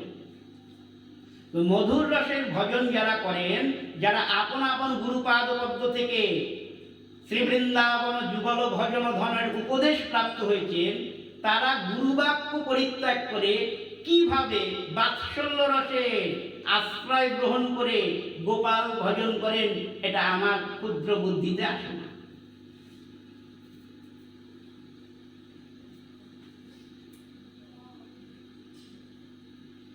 কি শ্রোতা ভক্তগণ, বাৎসল্য রসের আশ্রয় হলো নন্দ যশোদা, সখ্য রসের আশ্রয় হলো শ্রীদাম সুদাম প্রভৃতি, মধুর রসের আশ্রয় রাধাদি গোপীগণ। আশ্রয় করিয়া ভগে তারে কৃষ্ণ নাহি কাজে, আর সব মরে অকারণ, শাস্ত্র বচন। তাহলে বাৎসল্য রসের আশ্রয় যশোদা। গুরুদেব কি কানে কানে সেই মন্ত্র দিয়েছে? দেয়নি। গুরুদেব কানে কানে বলে দিয়েছে রাধা কৃষ্ণের যুগল উপাসনা করতে। দেখে নেবেন প্রণালীতে গিয়ে আজকে বাড়িতে। সেই গুরুবাক্য লঙ্ঘন করে ভজন সাধন করছেন, কোনো মূল্য নাই। এতে আত্মকল্যাণ তো কিছুই হচ্ছে না, অপরাধের বোঝা বাড়ছে। গোপালকে সন্তান টন্তান ভাবতে যাবেন না। গোপাল স্বয়ং ভগবান, এই জ্ঞানে সিংহাসনে বসিয়ে পুজো করুন, তাহলে কিছুটা কাজ হবে। ওই গোপালকে চকলেট, ক্যাডবেরি, চাউমিন, মোমো এসব খাওয়াতে যাবেন না। আগুন নিয়ে খেলা হয় ওগুলো। গোপাল সেবার নিত্য অধিকার একমাত্র যশোদা। ব্রহ্মাণ্ডে ওই একটি ব্যক্তি আছেন যিনি গোপাল সেবার অধিকারিণী, দ্বিতীয় জন নাই নন্দ যশোদাকে বাদ দিয়ে। যদি ভালো করে শুনতে চান তাহলে ভালো করে লক্ষ্য করবেন, ওই দামবন্ধন লীলার যে প্রথম যে প্রশ্নটা করেছিলেন পরীক্ষিত মহারাজ সুখদেব গোস্বামীকে, নন্দ কিম অকরৎ ব্রহ্মণ শ্রেয় এব মহোদয় যশোদা চ মহাভাগা পপৌযস্যস্তনম হরি। তার উত্তরে সুখদেব বলেছিলেন, দ্রোণ বসুনাং প্রবর ধরায়া সহভাগ্যয়া। বসুশ্রেষ্ঠ দ্রোণ তার পত্নী ধরার সঙ্গে দীর্ঘকাল তপস্যা করে নন্দ যশোদা হয়ে ব্রজে জন্মগ্রহণ করেছেন। তাতে কিন্তু মহারাজ পরীক্ষিত খুশি হয় না এই প্রশ্নের এই উত্তর শুনে, কারণ উত্তম শ্রোতা পরীক্ষিত খুশি হয়নি দেখে, এই প্রশ্নে পরীক্ষিত সন্তুষ্ট হয়নি দেখে সুখদেব গোস্বামী আনন্দে আত্মহারা হয়েছিলেন। কেন না, তিনি বুঝতে পেরেছেন। ওই যে অন্ন পাক করেন, যখন আপনারা অন্ন হাতায় করে তুলে একটা অন্নকে টিপে দেখেন না সেদ্ধ হয়েছে কিনা, তাহলে বুঝে গেল সব অন্ন সিদ্ধ হয়েছে, পৃথক পৃথক ভাবে টিপতে হয় না। এই একটা প্রশ্ন, তার উত্তর, সেই উত্তরে পরীক্ষিতের যে বদনমণ্ডলের অভিব্যক্তি সেটা সুখদেব গোস্বামী ধরেছেন। ধরে তিনি আনন্দে আত্মহারা হয়েছেন। তিনি ভাবছেন, যাক একটা শ্রোতা পেয়েছি, হ্যাঁ শ্রোতা পেয়েছি যে বুঝতে পেরেছে যে অনাদিরাদি গোবিন্দ, তাকে যে পুত্র রূপে তপস্যার দ্বারা পাওয়া যায় না, এমন বিধ তপস্যার দ্বারা পাওয়া যায় না, সেটা যে পরীক্ষিত মহারাজ বুঝেছেন, এতেই ধন্য আমি। কেন বললেন সুখদেব গোস্বামী? এই যে দ্রোণ আর ধরাদ্রোণ প্রকৃতপক্ষে এরাই নন্দ যশোদার অংশ। এরা ব্রজমণ্ডলে জন্মগ্রহণ করেছেন, পরে ব্রহ্মার তপস্যা করেছেন দীর্ঘকাল। ব্রহ্মা দর্শন দিয়েছেন, ব্রহ্মার কাছে চেয়েছেন কি, যে ভগবানকে যেন আমরা পুত্র রূপে পাই। হলো তো কথাটা? কারা চাইলেন ভগবানকে পুত্র রূপে? ধরা আর দ্রোণ। ভগবানকে যে পুত্র রূপেও ভজন করা যায়, এই সংবাদ ধরাদ্রোণ জানলো কোথার থেকে? কারণ জানতে তো হবে, একটা জিনিস চাইতে গেলে তার বস্তু সম্বন্ধে, শক্তি সম্বন্ধে জ্ঞান না থাকলে চাওয়া যায় না। ভগবানকেও যে পুত্র রূপে বশীকরণ করা যায়, সেটা ধরাদ্রোণ জানলো কোত্থেকে? যদি ধরাদ্রোণের আগে নন্দ যশোদা না থাকে, কারণ কৃষ্ণের নিত্য পিতা নিত্য মাতা নন্দ এবং যশোদা। তার মানে কৃষ্ণের নিত্য পিতা এবং নিত্য মাতা নন্দ এবং যশোদার সাধন ভজন দেখে সেইভাবেই ভগবানকে পাওয়ার লোভে তারা ওই বরটাই প্রার্থনা করেছেন যে ভগবানকে পুত্ররূপে পাই, তাই তো? আর এই ধরাগ্রণী নন্দ যশোদার অংশ হয়ে ব্রহ্মাণ্ডে অবতীর্ণ হয়ে ব্রহ্মার তপস্যা করে এই বরটা চাইল কেন? চাওয়ার কারণ হলো ভগবৎ পাদপদ্ম ভজনের এতই লোভ, সাধন ভজন করে ভগবানকে পাওয়ার যে আনন্দ, সেই আনন্দ থেকে তারা বঞ্চিত হতে চায় না। এতে দুটো কাজ হলো, তাদের ভজনের আনন্দও তারা লাভ করলেন এবং জগতে শিক্ষাও দিয়ে গেলেন যে বাৎসল্য রূপে যদি ভজন করতে হয় তাহলে বাৎসল্য রসের একজন আশ্রয় থাকা প্রয়োজন, আশ্রয় ছাড়া ভজন হয় না। ভগবানকে আমার কথা অনেকে ভালোভাবে নেয় না, রাগ হয় আমার উপরে। আমাদের গোপু গোপু, গোপালকে এরা গোপু বলে।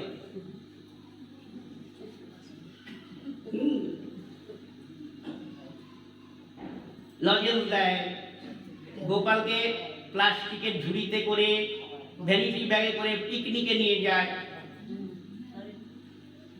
রাস্তার যে অবস্থা, ট্রাম বাসেও যায়, এরা গাড়ি ঘোড়াতেও যায়। আরে সেবিত বিগ্রহ সিংহাসন থেকে নামাতে নেই, সিংহাসন থেকে নামিয়ে স্নান করে তৎক্ষণাৎ তাকে সিংহাসনে স্থাপন করার বিধান। দৈবাত যদি মন্দির থেকে অন্যত্র নিতে হয় তার বিধান দেওয়া হয়েছে কিভাবে নিতে হবে তাকে। আপনার ঘরের ঠাকুর যে গোপাল, তাকে আপনি নিয়ে যাচ্ছেন হয় একটা পেতলের থালা বা স্টিলের থালা বা একটা ঝুড়ি বা একটা সাজি বা একটা ব্যাগ, এই করে নিয়ে যাচ্ছেন। রাস্তায় কি অবস্থা, হাগিসের অন্ত নাই। তারপরে বৃষ্টার্থ মেলা মহোৎসব, ওর বালাই নাই। গাড়িতে উঠলেন, কে কোন অবস্থায় আছে, শৌচাশৌচের বিচার নাই। বিগ্রহে অপবিত্রতা দোষ ঘটলেই সেই বিগ্রহ কুফল প্রদান করতে থাকে, যতক্ষণ পর্যন্ত পুনরায় তার অভিষেক না হয়, পুনঃসংস্কার না হয়। শাস্ত্রের বচন, আর শাস্ত্র তোমাকে মানতেই হবে। নিজের ইচ্ছাতে ভজন সাধন করে শাস্ত্রকে বুড়া আঙুল দেখিয়ে আজ পর্যন্ত এই জগতে কেউ কখনো ভগবান পায়নি এবং পাবেও না। শাস্ত্র বলেছেন এই জন্য, মহাজন যেন গত সপন্থা। মহাজন যেই পথ দিয়ে গিয়ে গৌর গোবিন্দ পাদপদ্ম লাভ করেছেন সেইটি পথ, তারই অনুসরণ করতে হবে, নিজের ইচ্ছাতে হবে না কিছুই। ভগবান তো গীতায় দিয়েছেই বলে, যে যথামাং প্রপদ্যন্তে স্থান তথৈব ভজাম্যহম, যে আমাকে যেইভাবে ভজন করবে আমি তাকে সেইভাবে ভজন করব। এবং আমরা শুনিও যে গাছ লাগালেই ফল খাওয়া যাবে, তাই না? কিন্তু মহাজন কি বলেছেন জানেন? ওই যে যথামাং প্রপদ্যন্তে স্থান তথৈব ভজাম্যহম, যে আমাকে যেইভাবে ভজন করবে আমি তাকে ঠিক সেইভাবেই ভজন করব। এই কথা শুনতে শুনতে কৃষ্ণের প্রতিজ্ঞা এক আছে পূর্ব হইতে, যে ভজে দইছে কৃষ্ণ তারে ভজে দইছে। এই কথাটা শুনে আমি কৃষ্ণকে প্রতিরূপে ভজন করব, আমি কৃষ্ণকে পুত্ররূপে ভজন করব, আমি কৃষ্ণকে সখারূপে ভজন করব, অত সহজ না, ব্যাপারটা একটু কঠিনই আছে।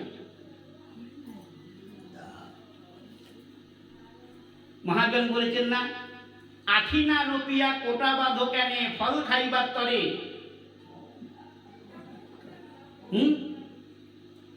আখি না বুনিয়া কোটা বাঁধো কেনে, কি বুঝলে? তোমরা বুঝলো, পেছনের লোক তো কিছু বলছে না, এরা কিছু বুঝতে পারছে না। তার মানে আখি পোতেননি অথচ কোটা বাঁধছেন, আম পারবেন বলে। হ্যাঁ, আখি আঠি পোতা হয়নি, অথচ পোটা বাঁধা হচ্ছে আম পারবো। এখনো শ্রদ্ধা ভক্তিরই উদয় হয়নি, অথচ প্রেমের পরে যেই দশাটা হয় ভগবানের প্রতি মমত্ব বোধ, সেটা আমরা পেয়ে গেছি না? অতই সোজা। যতক্ষণ চিত্তে প্রেম না আসে ততক্ষণ পর্যন্ত চিত্ত দ্রব হয় না। ওই যে যেই প্রসঙ্গ ছিল আমাদের, নিরপেক্ষং মুনিং শান্তং নির্বৈরং সমদর্শনম, এই যে শান্ত কথাটা, এই শান্ত কথাটা যদি অনুধাবন করা যায়, বুঝতে পারা যাবে শান্ত হওয়া যাবে কিভাবে। জীবের চিত্ত সবসময় অশান্ত, অথচ ভগবান বলে দিলেন আমার ভক্তের মধ্যে 5টা গুণে থাকতে হবে, তার মধ্যে নিরপেক্ষ হতে হবে তাকে। পরম করুণ গৌর ভগবানও বলেছেন, সেই কথাকে সমর্থন জানিয়েছেন, সনাতনকে বলেছেন, জানো সনাতন, অন্নাপেক্ষা হইলে তারে ভক্তি নাহি স্ফুরে। ভালো লাগছে? অন্যের অপেক্ষা হলে ভক্তি আসবে না, নিজের যতটুকু পারো ততটুকুই করবে। বলে আমি তো চলতে পারি না, আমার যদি পাঠে যেতে হয়, কীর্তনে যেতে হয়, তাহলে কেউ ধরে না গেলে, নিয়ে গেলে হয় না। এই যে যে কীর্তন করতে এসেছিল আমাদের বাড়িতে, মরু অন্ধ, ও সেদিনকে বলছিলেন, জানেন গোসাই, আমাকে যে ধরে নিয়ে যায় তাকে আমার 200 টাকা দিতে হয়। ধরে না গিয়ে ও না নিলে তো তো চলতে পারবে না। তো ও কি ভগবানের ভক্তি থেকে বাদ পড়ে গেল নাকি? ভগবান তো বলেছে নিরপেক্ষ হতে। ও তো চলতে ফিরতে পারে না, ও তো অপেক্ষা রাখতেই হবে, অমুক আসবে আমাকে ধরে নিয়ে যাবে, তারপর কীর্তন করতে যাব, তারপর পাঠে যাব। ভগবান বলছে না, সেই অপেক্ষার দরকার নাই। বলি তোমার তো বদন আছে, বদন ভরে বাহু তুলে হা গৌর হা গোবিন্দ বলো, কার অপেক্ষা? কারো অপেক্ষার দরকার নাই। কিসের অপেক্ষা? কোনো অপেক্ষার প্রয়োজন নাই। নিরপেক্ষ চেষ্টা করলেই হওয়া যায়। নিরপেক্ষং মুনিং মানে ভগবানের মননশীল, শান্তং মানে শান্ত হয়ে যায় যার চিত্ত, সমস্ত ছোটাছুটি বন্ধ হয়ে যায়, আর কোনো ছোটাছুটি নাই। চিত্ত আমাদের মন সবসময় ছুটছে টকবক করে। কম কিছু পাচ্ছি তো না, কিন্তু পাওয়ার নিবৃত্তি হচ্ছে, চাওয়ার নিবৃত্তি হচ্ছে। ফুরিয়ে যাচ্ছে কি দেখার লালসা, সোনার লালসা, হ্যাঁ, রস রূপ গন্ধ শব্দ স্পর্শ ভোগ করার লালসাটা কি নিবৃত্তি হচ্ছে? হচ্ছে না, উত্তরোত্তর বৃদ্ধি পাচ্ছে, বৃদ্ধি পাচ্ছে। এই নিবৃত্তিটা হবে কিভাবে? নিবৃত্তিটা হবে যেদিন তুমি আর কিছু চাইবে না, শান্ত হয়ে যাবে যেদিন। তো শান্তটা হবে কিভাবে? শান্ত বস্তুতে মন দিলেই শান্ত হবে। মনটা অশান্ত বস্তুতে দিলে তো আর মন শান্ত হবে না। তুমি যদি শান্ত হতে চাও, ওই জন্যই ভগবান বলেছেন মদ গুণ প্রতিমাত্রেণ ময়ী সর্ব গুহাশয়ে মনোগতির অবিচ্ছিন্না যথা গঙ্গা সম্বুধৌ। মা, ভগবান কপিল দেব মাতা দেবহূতিকে উপদেশ দিচ্ছেন যে মা, তোমার মনের যে চাওয়া পাওয়া সমস্ত কিছুই, মানে তোমার মনের ভিত্তিটা যেদিন আমার পাদপদ্ম স্পৃষ্ট হবে, সেই দিন তুমি শান্ত হয়ে যাবে। আর সেটা হবে আমার যে গুণকীর্তন, সেটা শুনতে শুনতে, ভগবানের লীলা কথা শুনতে শুনতে। বাংলা মহাজন বলেছেন না, জ্ঞানী যোগী ভক্তিকামী সকলই অশান্ত, কৃষ্ণ ভক্ত নিষ্কাম অতএব শান্ত। তার মানে জগতে জ্ঞানী যোগী মুক্তিকামী ভক্তিকামী কর্মী যারা আছে সকলে অশান্ত। কেন অশান্ত? এই প্রশ্নে এই কথাটা কিন্তু বলা হলো, কৃষ্ণ ভক্ত নিষ্কাম অতএব শান্ত। যেদিন তুমি নিষ্কাম হবে, কামনা বাসনা না থাকবে, সেদিন শান্ত হবে। আর নিষ্কাম হতে পারলে আর অশান্তি থাকবে না। আসল ব্যাপারটা কি জানো তো, আমাদের যে মন, এই মনের নিজস্ব একটা ধর্ম আছে। মনের যে ধর্ম সেটা হলো মন কিন্তু শান্ত, মনটা কিন্তু শান্ত, মনটা কিন্তু শান্ত। কিন্তু এই শান্ত মনটা অশান্ত হয় কেন? মনের সঙ্গে জলের সাদৃশ্য আছে। জল, এই যে আমরা জল পান করি, জল শান্ত না অশান্ত? এই জল শান্ত, আবার জলের কোনো আকৃতি নাই, মনেরও কোনো আকৃতি নাই। জলকে যেই পাত্রে রাখবেন জল সেই পাত্রের আকৃতি গ্রহণ করবে। মনও ঠিক তাই, মনকে যেই পাত্রে রাখবেন মন সেই পাত্রের আকৃতি গ্রহণ করবে। মনটা তো দীপকণিকা, মানে প্রদীপের যে শিখা, সেই শিখা যেমন শান্ত, আসলে মন ঠিক সেই রকমই শান্ত। কিন্তু ওই প্রদীপের শিখা, ওই জল শান্ত বস্তু, তা সত্ত্বেও কখনো কখনো অশান্ত হয়ে পড়ে। কখন? জল যখন আগুনে বসানো হয়, ওই শান্ত জল টকবক করে ফুটতে থাকে, তখন সে অশান্ত। প্রদীপটাকে যখন হাওয়ার মধ্যে এনে দেওয়া হয়, তখন ওই বায়ুর তরঙ্গে তরঙ্গায়িত প্রদীপের শিখা চঞ্চল হয়ে পড়ে। ঠিক তেমনি মনের ধর্ম আর জলের ধর্ম, প্রদীপের শিখার ধর্ম একই, একই ধর্ম, একই স্বভাব। জল যেমন শান্ত, যেই পাত্রে রাখবেন সেই পাত্রের আকৃতি নেবে, মনও তেমনি শান্ত, যেই পাত্রের আকৃতি নেবেন সেই পাত্রের আকৃতি গ্রহণ করবে। প্রদীপের শিখা যেমন শান্ত জায়গায় থাকলে, মানে যেখানে বায়ু প্রবেশ করতে পারে না বিশেষভাবে, যতটুকু প্রয়োজন ছাড়া, ঠিক সেইভাবেই থাকে, তাহলে দীপশিখা সমান থাকে, নড়েও না চড়েও না। আমাদের মন শান্ত প্রদীপশিখার মতন, কিন্তু যখন প্রকৃতির তরঙ্গ আসে, কাম, ক্রোধ, লোভ, মোহ, মদ, মাৎসর্য, এই ষড়ঋতু হলো প্রকৃতির তরঙ্গ। ওই বায়ু রূপে যেমন প্রদীপের শিখাকে চঞ্চল করে, এরাও মনকে সেইভাবে চঞ্চল করে দেয়। কাম, ক্রোধ, লোভ, মোহ, মদ, মাৎসর্যই ষড়ঋতু।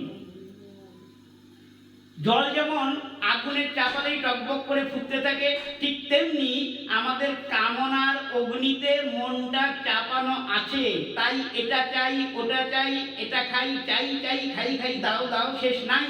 ভার্যাং মনোরমাং দেহি মনোরবৃত্তানুসারিণীং রূপং দেহি জয়ং দেহি যশ দেহি দিশ জহি সংগ্রামে বিজয়ং দেহি ধনং দেহি সদা গৃহে ধর্ম কামার্থ সম্পত্তি দেহি দেবী নমস্তুতে। 10 হাতে দিচ্ছে, 10 হাতে। চাও নাও, চাও নাও, খেলা সামলাও। এইবার চিরকালের জন্য হাহাকার, চিরকালের জন্য অশান্তি, গৌর গোবিন্দ পাদপদ্ম থেকে চিরকালের জন্য দূরে সরে যাওয়া, এই হচ্ছে প্রাপ্তি। এই প্রাপ্তি, এছাড়া লড়াটা কিছু হবে না। তাই কৃষ্ণ ভক্ত নিষ্কাম, অতএব শান্ত। কৃষ্ণ ভক্তের কিছু চাওয়া নাই, কিছু পাওয়া নাই। কৃষ্ণ ভক্ত তো সব সময় গৌর গোবিন্দ পাদপদ্মে প্রার্থনা করে, প্রভু হই যেন বৈষ্ণবের নাছের কুকুর, হই যেন বৈষ্ণবের নাছের কুকুর। ব্রহ্ম পদবী চাই না, সার্বভৌমপদ চাই না, তোমাকেও চাই না। যেন বৈষ্ণব ঘরে দরজার কুকুর হয়ে জন্মগ্রহণ করতে পারে। ভক্ত বৈষ্ণবের ঘরের দরজার কুকুর হয়ে যেন জন্মগ্রহণ করতে পারি। তুমি আর নিত্যানন্দ বিহারিবে যথা, এই করো জন্মে জন্মে যেন ভৃত্য হই তথা। এই তো ভক্তের চাওয়া। ভক্ত ভগবত পাদপদ্ম ভজন করতে চায়। কি চায়? ভগবত পাদপদ্ম ভজন। এই পাদপদ্ম ভজনের করতে গেলে যেই সুখটা আগন্তুক ভাবে আসে, ভক্ত তাকে ধিক্কার দেয়, চায় না, সেই সুখ চায় না। বুঝে দেখো, কৃষ্ণ সুখরিত তাৎপর্যময়ী ভজনটা কি বস্তু? মহাপ্রভু রথের আগে নৃত্য করেছেন। রথের আগে নৃত্য করতে করতে তার অঙ্গ প্রত্যঙ্গে ব্যথা হয়েছে।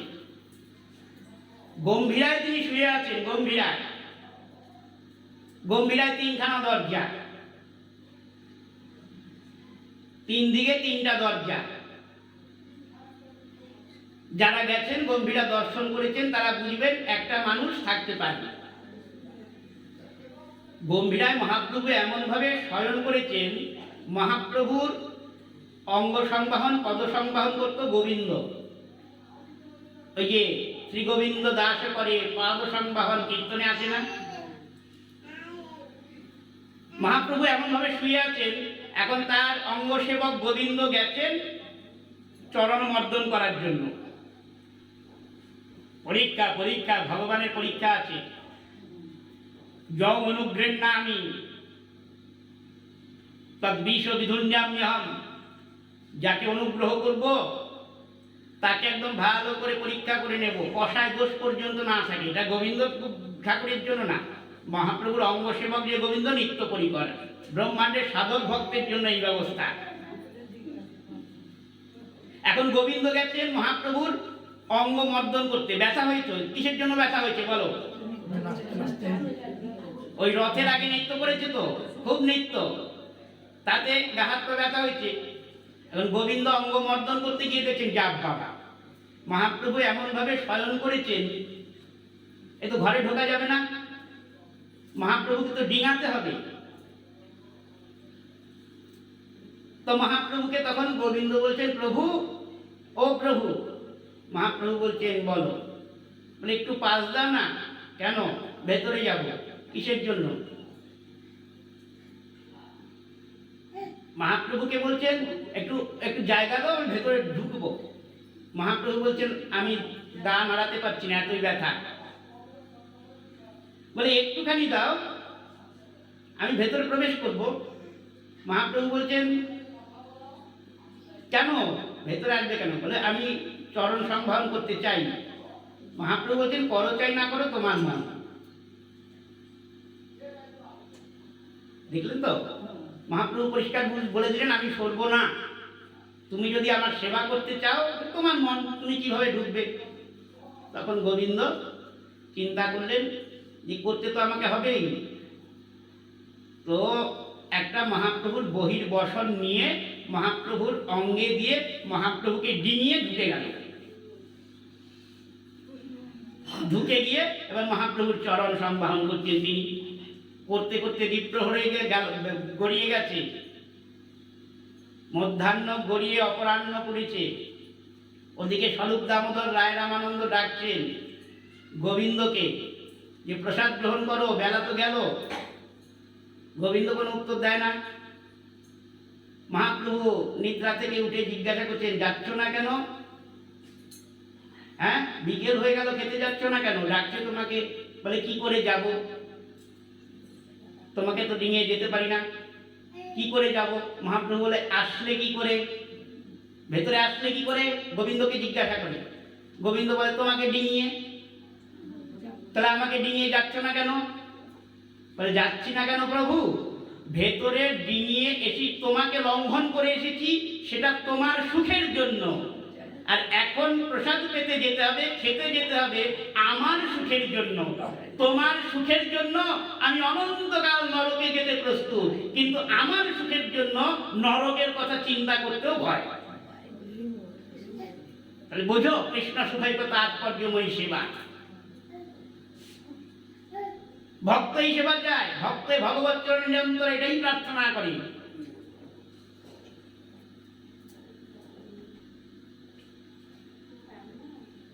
জীব গোস্বামী তো বলেছেন তার সন্দর্ভে যে বিষ্ঠার কীট হয়ে জন্মগ্রহণ করতে চায় ভক্ত, কিন্তু ভগবানের সঙ্গে শর্ত যেন ভক্তি পদের স্মৃতি থাকে। ভক্তি পদের স্মৃতি যার আছে সেই জীবিত, ভক্তি পদের স্মৃতি যার নাই সে মৃত, জীবন মৃত। তাহলে শান্ত বস্তু, এই মন অশান্ত, কিন্তু আগুনে দিলাম শান্ত হলো। তাহলে আর যেই সমস্ত বস্তুতে মনটা দেওয়া আছে এই জগতে, কিসের কথা?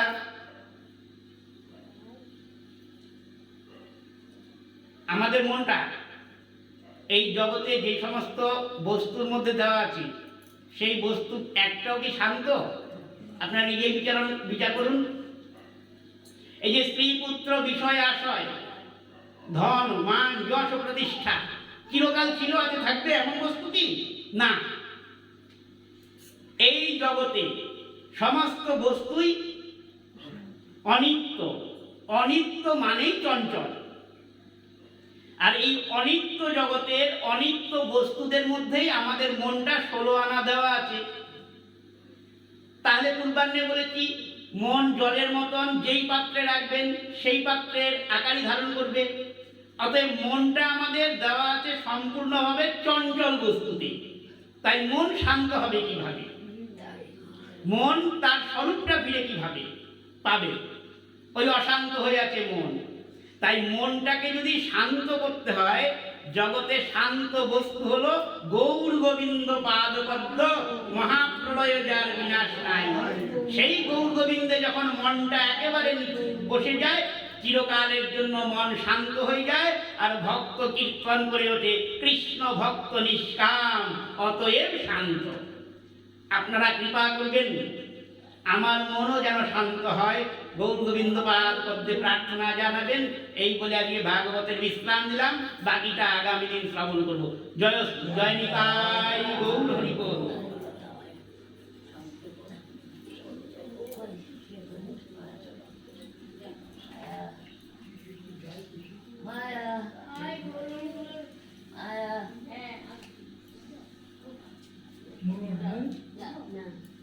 বকুলা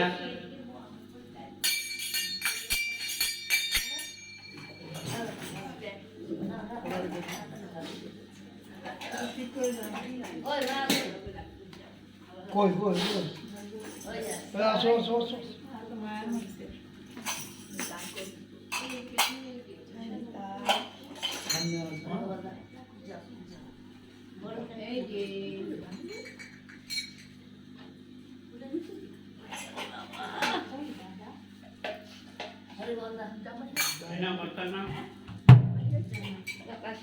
বকুলা একটা মাইক আছে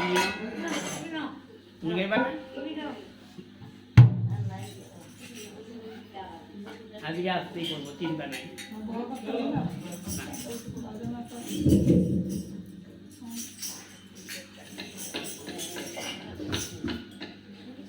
জয় জয়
এটা ইয়ে ঠিক করেন। এই যে ও বন্ধ করতে হবে দেখি। দেখি।